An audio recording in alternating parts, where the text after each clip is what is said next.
In this video, I'm going to explain to you and break down the real reasons why most people will never get rich. A lot of people say it's because of the economy, or it's because this group of people is preventing me from accomplishing things, or it's the matrix, or it's all this shit. No.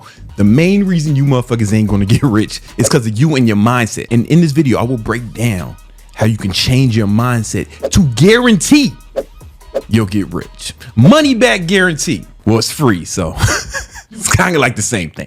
You may be thinking, hey, why should I listen to this guy in a fucking tank top? Sure, he's in phenomenal shape and handsome. He looks like the Oscar statue or a young Mr. Clean, but that's not why you should listen to me. You should listen to me because over the last few years, I built several multi-8-figure businesses. I've been on the internet documenting my whole journey over the last 10 years. You see me go from very humble, modest beginnings to stunting on the haters, flexing on the hoes in tremendous fashion with no end in sight. And I want to show you how you can do the same. And it starts with your motherfucking mindset and your mental. We got to get rid of these things that are holding you back. And that's what we're going to get to in this video.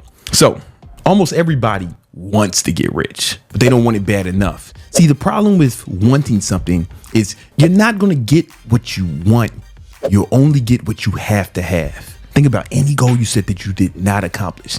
Did you want it, or was it a must, something you had to have? If you did not accomplish it, it stands to reason that you did not really have to have it. It was more of a want, a desire, a nice to have. Because if you had to have it, you would have got it. And that's the first part of this equation. So there's a difference between what you want and what you must have. Now, just because you must have it doesn't necessarily mean you'll get it, because the next thing you need is you need to be willing to do what's required. A lot of you guys know what you need to do to accomplish your goals. That shit you've been trying to accomplish for mad long that you fail at every year. You know in your heart what you would have to do to accomplish that, but you're unwilling to do what's required. Of course, there's exceptions. So each of these quadrants are different levels of desire and willingness. It's not enough to want it. It's how bad do you want it? And are you willing to do what's required to get it? So here's what I mean by willingness. There was a time in my life I wanted to be a doctor. I thought that was a good ambition for a young man. So I started researching, hey, what's required for someone to practice medicine in the United States? And I started looking into it, and I saw that doctors had to go to school for 8 to 10 years, then do a residency for 2 to 4 years.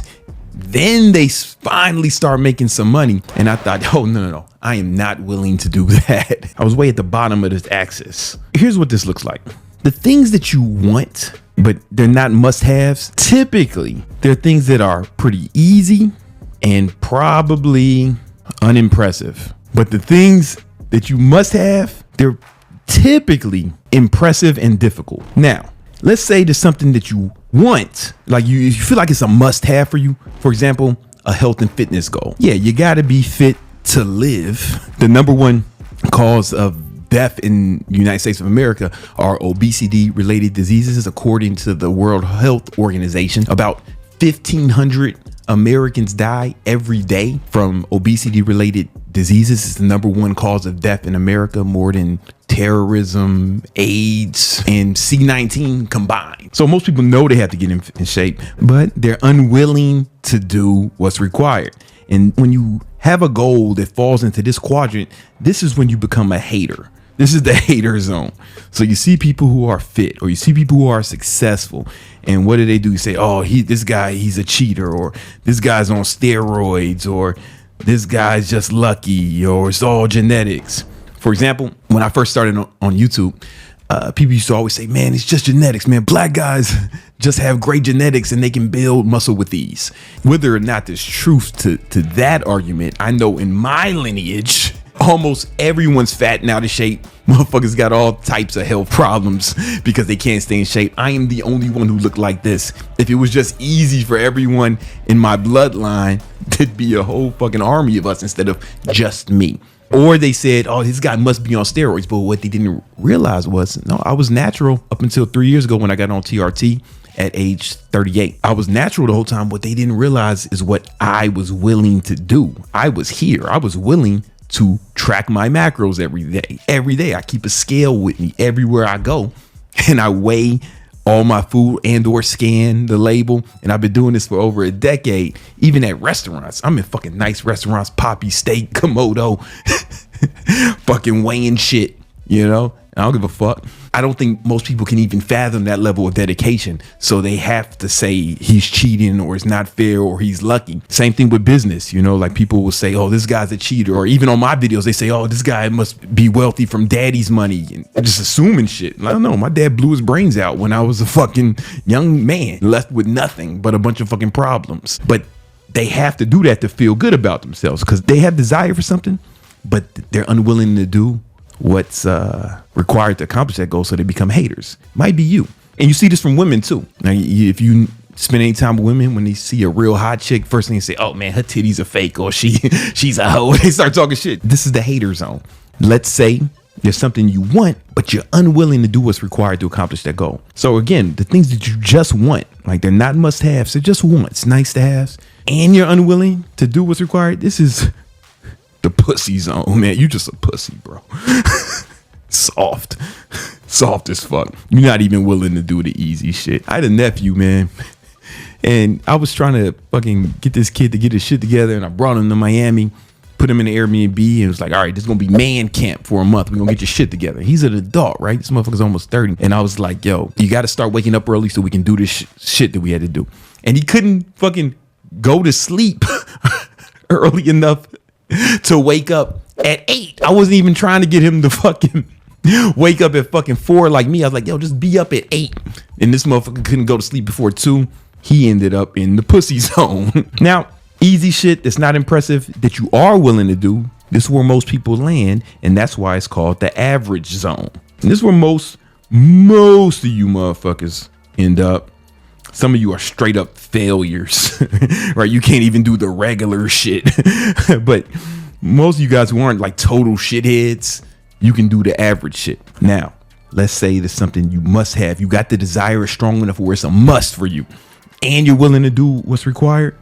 Oh man, ain't no stopping you, man. This is the baller zone. This is where you need to reside in order to accomplish your goals. You have to have strong burning desire, and you have to be willing to do what's required. Both of these have to work in tandem, willingness and desire. Without it, you fall in one of the other quadrants. This is where we want to be.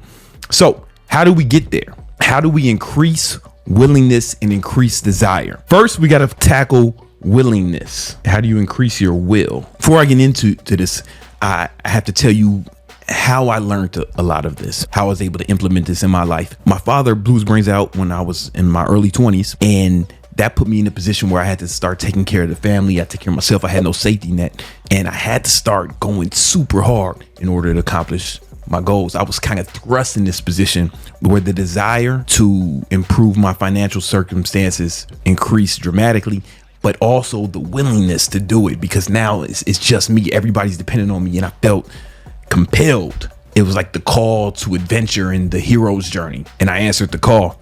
How do you replicate this without having to have your father blow his brains out? Here's what you can do. This is what I've seen work, both for myself when I had to set even bigger goals, and what I've seen work for the people who I've coached over the last decade. So it's a two-pronged approach.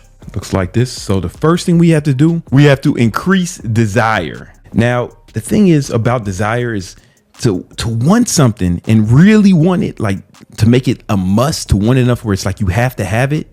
You have to believe it's possible. If you don't believe it's possible, then it won't be a must. It'll be something you like. You want, like a fairy tale. Like a lot of people want to fucking fly, but you don't believe you can. So it's not a must. You're not going to go out of your way to accomplish this futile goal. But if we can increase belief, then we can move it over into something that you must have. Make it a requirement for success. All right. So first thing we have to do is increase belief. But now we also have to increase pain. And when I say increase pain, I mean the pain of not having it. Because first you have to believe it's possible, and then you have to feel the pain of what it would be like if you don't accomplish a goal. Like I said, I was thrust in this position against my will when my father shot himself in the head, because I knew if I did not start making some more money and improving my circumstances, that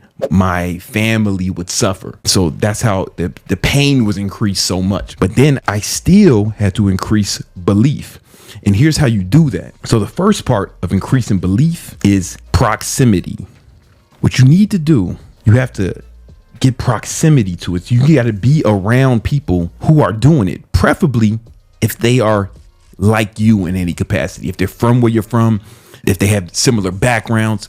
Because if you see someone like yourself doing it, someone who reminds you of yourself, then it'll become a lot more believable. When I was growing up in Chicago on the South Side, there wasn't a lot of examples of successful black men in the 80s. We had the Cosby Show, and I saw Bill Cosby was a doctor. I said, oh, that's why maybe I should be a doctor, right? I just went for what I saw. But then I saw fucking Jay-Z and P. Diddy build these businesses, and these guys were way more similar to me because they were from the hood. They had a checkered past. Diddy got a checkered present. We're not gonna get into that. They inspired me to want to go after more. And if you see someone doing what you want to accomplish, then it just becomes believable. It's like, oh man, maybe I can do it, especially if they're like you. And if you can't find them like you, then you just got to get around it somehow. So one of the things I did after my father killed himself, I was living in New York. I moved to this area in Queens called Forest Hills. And Forest Hills is a super wealthy neighborhood in Queens. I think Donald Trump grew up there or spent some time.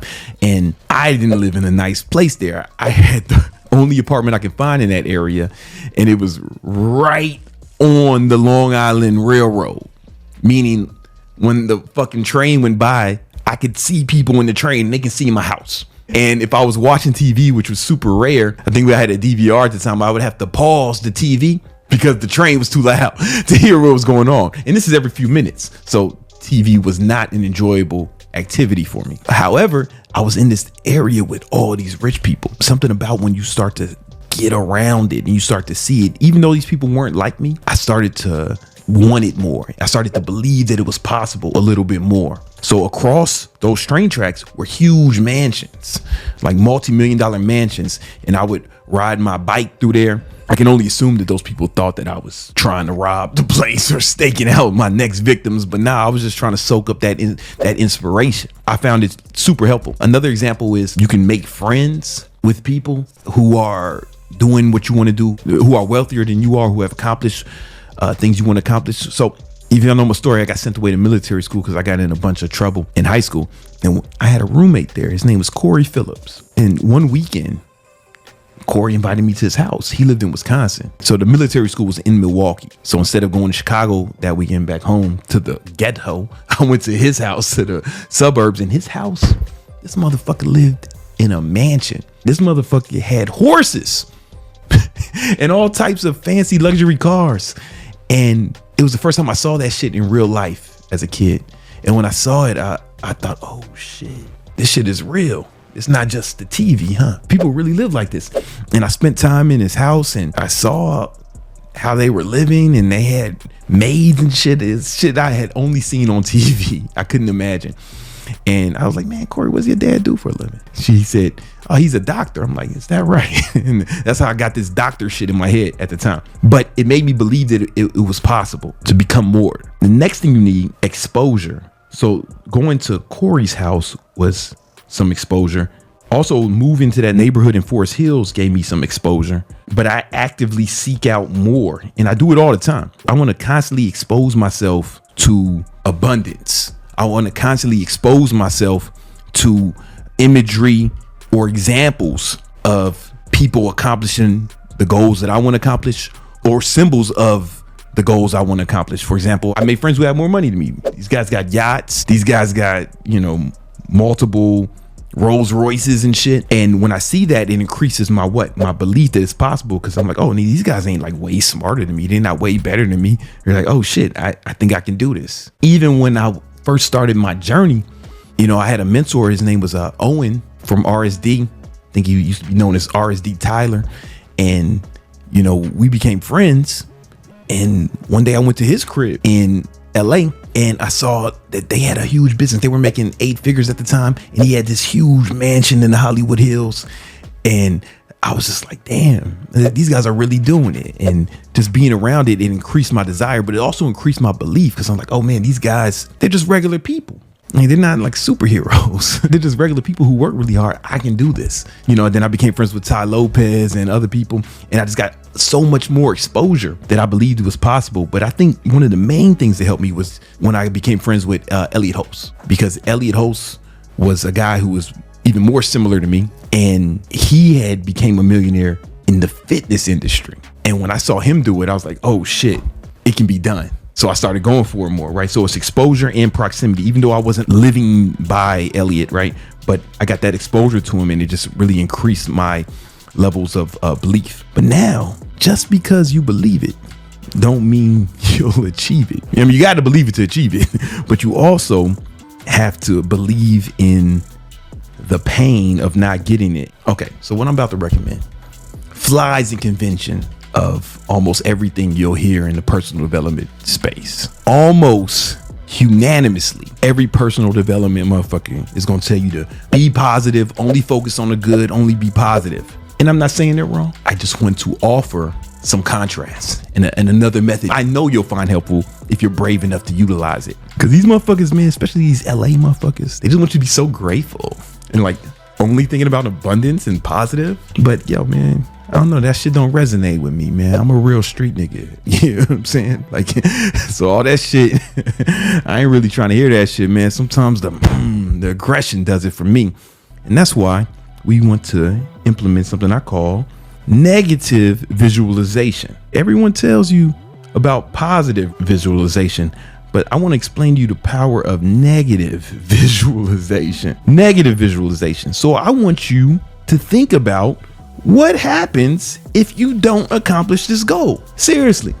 Like, what's your life going to be like? Plan this out 5-10 years from now. Whatever goal you want to accomplish, whether it's fitness or a financial goal, what if you don't do it? What are things going to look like down the line? And really make it bad as possible. I want you to think about, you know, what if there's a war? What if there's an economic collapse? What if there's another pandemic? You know what I'm saying? Like, what are you going to do? Will you have the infrastructure ready to take care of yourself and your family? What if there's another recession? There's one every 10 years. Why wouldn't there be another one in the next 10 years? Are you prepared for that? Are you financially sound? Are you physically strong enough to handle that? Or if you don't get money, like, what kind of girl are you going to get, right? Oh, the ones that the ballers didn't want. What kind of environment do you want to raise your kids in? Do you want to show them abundance? Do you want to show them what they can accomplish if they really put their mind to it, if they really go for it? Or do you want to show them some average shit? Because they're going to be like you. The apple don't fall far from the tree. Do you want it to be a fucking strong, mighty tree? Or you want a bitch nigga tree, like the one you fell from? I think about that shit all the time.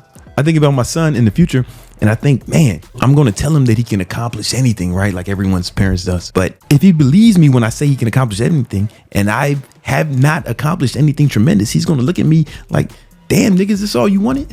Damn, you ain't even try. Or he's going to look at the shit I've done, and he'll be like, man, that's bullshit. And then he's going to have these self-limiting beliefs, because why should he believe he can do more if no one in his bloodline has done it? And that's kind of where you guys are right now. You probably don't believe in yourself because people around you haven't done it. Your parents haven't done it. They weren't able to give you that gift, man. When you gonna break the cycle? I visualize what will happen if I don't accomplish the goal. And that gives me more desire. I really want it to happen now. Then I've talked about this before, but I know you motherfuckers ain't doing it because you ain't balling yet. List of hate. This is one of the most powerful things on earth. Out of all the things I've tried to teach you guys, I don't think anything is more powerful than the list of hate. So what you want to do is write down a list of all the people who've hated on you, said you couldn't do it, talked shit about you, laughed at you, every bitch who rejected you, left you, cheated on you with some rich, handsome black man. Again, I apologize. You know, what was I supposed to do? I know it's your girl. You know who you are. I'm not going to call you out. If that's you, I want to apologize. Put me on a list of hate. You need to understand that if you don't accomplish the goal, then the haters win. If you don't accomplish the goal, they wasn't hating on you. They was right. It was just an accurate assessment of your capabilities. The onus is on you to prove them right or wrong. Frank Sinatra said, Sammy Davis is the only nigger I'm gonna let in here. That was his main phrase. But he also said that the best revenge is massive success. He was 100% right. Because the only way to hurt these motherfuckers is to win, is to succeed. We can't fuck them up anymore. And that's not even effective, right? That just meant you were a better fighter. If you succeed way more than them, way more than they can even imagine, then you're not a better fighter. You're a better person. You're a more capable man. And they will rue the day they ever crossed you. That bitch, one or two things are gonna happen. She's gonna look at your Instagram in the future and be like, damn, I really missed out. I fucked up. And she'll feel the pain. You finally got her back. Or she gonna be like, whoo, good thing I left that motherfucker. I really dodged a bullet. That abortion was the best $500 I ever spent. Imagine having this motherfucker's kid. Ugh. Which do you want? Think about it. And so you make this list and you look at this list every day. If you got an iPhone, open up the notes app, make a note, list of hate, pin that shit to the top of your notes. If you got an Android, use the fucking Dweeb app or whatever's on there, right?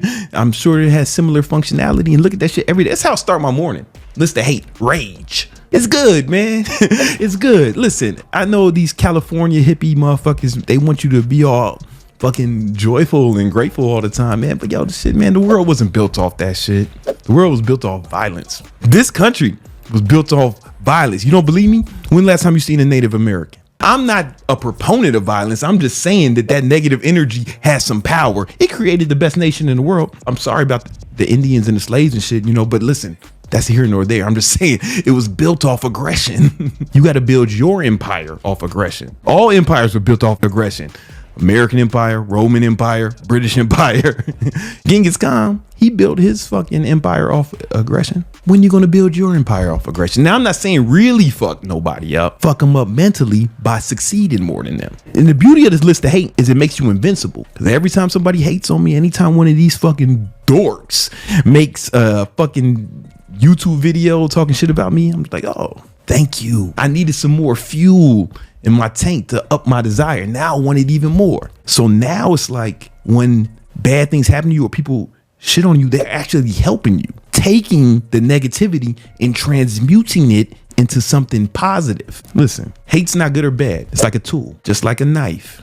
I can use a knife to go stabbing people in the mall, or I can use a knife to cut up Thanksgiving dinner for a family of orphans. You know what I'm saying? And feed them. It's just a tool, how you use it. Now we're using the fucking hate energy as fuel to accomplish our goals. Nothing bad about that. So that's how you increase desire.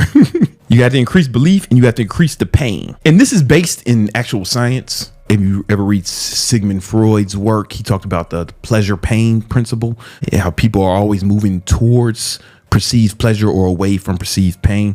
This is a way to manufacture that deliberately. When you increase the belief that you can do it, right, that's going to increase the perceived pleasure you'll get, and increasing the pain will increase the perceived pain, and you'll move more towards those goals. Once we've increased desire, we also have to increase willingness. Because remember, you have to want it and you have to be willing to do what's required. Increase willingness. A lot of times when people ask me how to accomplish something, I'll tell them if I'm in a regular mood, but if I'm in a bad mood, I just won't tell them nothing because I know most of these motherfuckers aren't willing to do what's required. I know it. See, the difference between me and most people is not that I'm way smarter or I have a bunch of gifts that other people don't possess. The truth is I'm just willing to push myself more than they are. The average person is trying to see what they can get away with all the time. I'm trying to see how much I can do, how much I can take. And that's the main difference between me and all the people who I fucking ran circles around my whole life. And I'm gonna teach you how you can cultivate that amount of willingness as well. Willingness, it goes in the middle of this. First, you gotta know what to do. Then you also have to know how to do it. You have to know what to do to accomplish your goal, but then you have to know how to do it and how to do it well. For example, if you wanted to be a YouTuber, right? So one of the things you might have to do is post YouTube videos, but they have to be good. So you have to know how to do it well.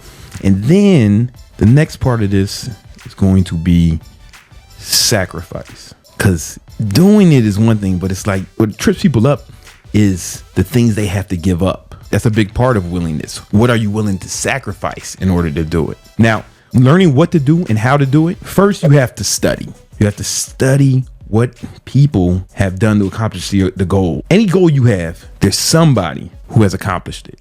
And they probably have a book or a course on it. You know what I'm saying?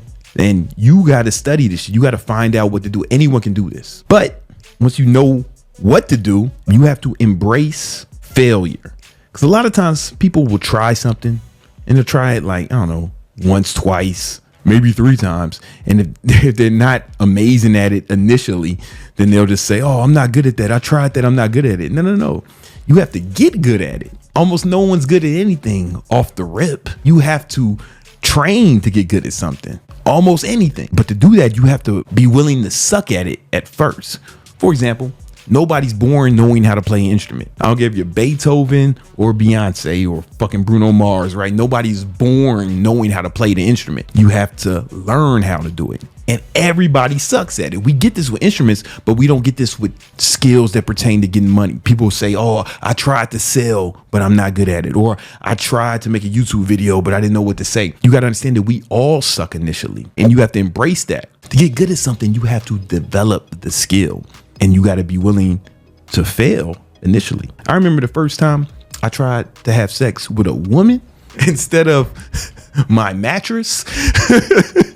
She said no, right? And I didn't go and say, oh, the girl said no the first time I tried to have sex with her. Guess I'm just gonna be fucking my mattress indefinitely. Nah, man, you keep trying until you make it happen. I'm gonna break this down a little bit more, but then you also have to learn how to sacrifice. But to do that, you're gonna have to plan your time. You're gonna have to plan your time. And we're gonna get into all this in more detail going forward. Study and embrace failures, right? You got to know what to do and you got to know how to do it well. To do that, you have to study and you have to embrace failures. But to expedite this process, the best thing to do is to get what? Mentors. If you get mentors, what happens is they expedite this process because they can tell you what needs to be done because they probably already did it. And when you fail, they can correct you better. So let's go back to the music analogy. You know, when I first started playing the guitar, I thought, you know what? I'll just learn from fucking YouTube videos and shit. I had already knew how to play keyboard and I already knew to play drums. So I said, hey man, I'm a musician. I know how to do this. I can just watch some YouTube videos. And that kind of worked. I learned a little bit. After about 6 months of it, I could almost play one song. Then I went and got a music teacher. I went to his studio twice a week and I practiced with him. That sped up my development exponentially because when you're failing by yourself, you have to figure out what you're doing wrong. And it may not be obvious to you, but the teacher was able to observe me and he was able to correct me in real time. So I learned so much faster. In fact, in the first 3 months of working with the teacher, I progressed way faster than I did in the 6 months I was trying to do it on my own. And I felt like a fucking moron because I actually wasted a significant amount of time fucking around with this shit by myself. And I was telling him the kind of music I wanted to play, and he showed me how to do it instead of me just trying to figure it out. So mentors help speed up this process exponentially. And then when I started my business, Elliot Host was one of my first mentors. I was doing it on my own. And then I became friends with Elliot. And the first day I met him, he gave me a tip. He probably forgot he said it. He gave me a piece of advice that I was able to use. And I made $10,000 the very next week just from one conversation with Elliot. I don't know how long it would have took me to figure that shit out on myself. And you got to understand that the mentor-mentee relationship is the only form of learning that never fails, because lots of people read books on making money and don't make money. Lots of people buy courses and other things and try to learn on their own and don't succeed. But the mentor-mentee relationship is almost bulletproof. Imagine if somebody wanted to become a Navy SEAL and they just said, all right, man, here's some YouTube videos and some podcasts, man, go watch these, listen to this, and then we'll see you at the war next week. That'd be ridiculous. Instead, they go and train with real Navy SEALs who serve as what? Mentors. These people who have already done what they want to accomplish, and they train them, and that's why they're one of the most elite fighting units the world has ever seen. This relationship has the highest probability of success. But then when it comes to learning how to do something well, another thing that will speed up your success, you got to sacrifice and you got to embrace failure, but you're going to be doing that when you practice. See, people just think they're supposed to be good at shit. Oh man, I tried drop shipping and it didn't work. Well, yeah, man, nobody's fucking just good at some shit just cause, man. You might have to try a few times, man. I tried Facebook ads and it didn't work.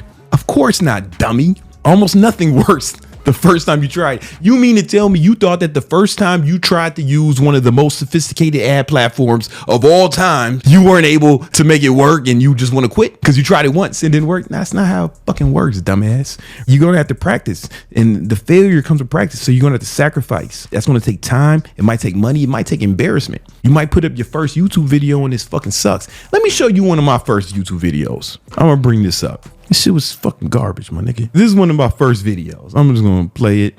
I don't even know what's going on. I don't know what we're about to see. The video. That is kind of dope. That's me playing the guitar, high life working. Look at me. Those things cost like $200, 200. I'm just chilling with this fucking. Yo, I ain't even know this dude that well. He used to just be in the park. We just.